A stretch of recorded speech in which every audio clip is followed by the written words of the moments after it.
Hey guys, it's Otto. So this video is a little bit different. I had a couple of questions relating to my guitars, and primarily I have two. I have a Yamaha SG600, which is my main guitar. It's a beautiful 1979 Gibson SG. I don't know what else to tell you.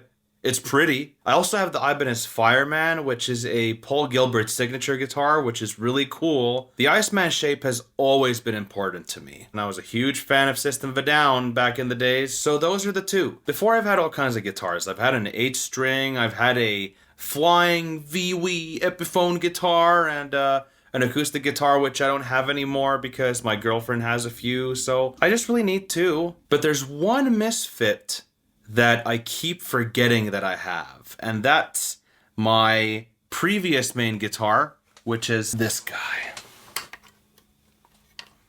This guy. This is a Gibson Les Paul Special Worn Yellow Faded guitar. That was a lot of words. This was my go-to guitar for years. As you can see, it's very worn out, hence worn yellow. And there's a little bit of accident stuff going on back there, which I'll get into soon. Most of my guitar playing ever has happened on this guitar. I think I've had this for nearly 15 years, actually. And lots of the nu metal stuff that I played years ago was played on this thing. And the proof is in the back. Look at it. Most of the wear is down here where the first 3 frets are. All the classic System of a Down songs were played on this thing.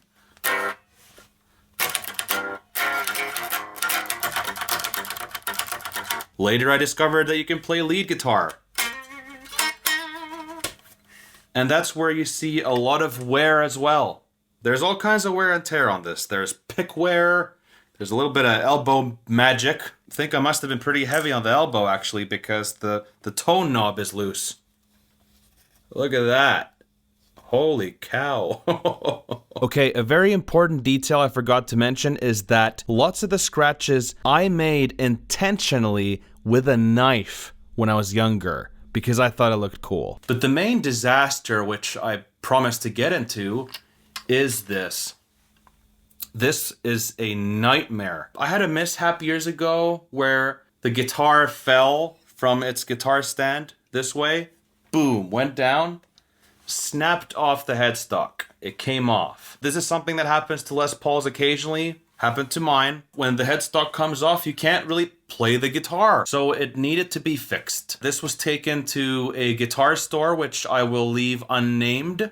It was taken to a factory, and their solution to the problem was to take 2 ice cream sticks, put them in here, and then have additional glue put in as well. Why didn't they just glue the thing? Anyway, that's what they did. They put these blocks of wood here. And over the years, the headstock has actually slowly started to come off again. Years later, I went to that guitar store and talked to the clerk who was responsible for taking my guitar to the factory.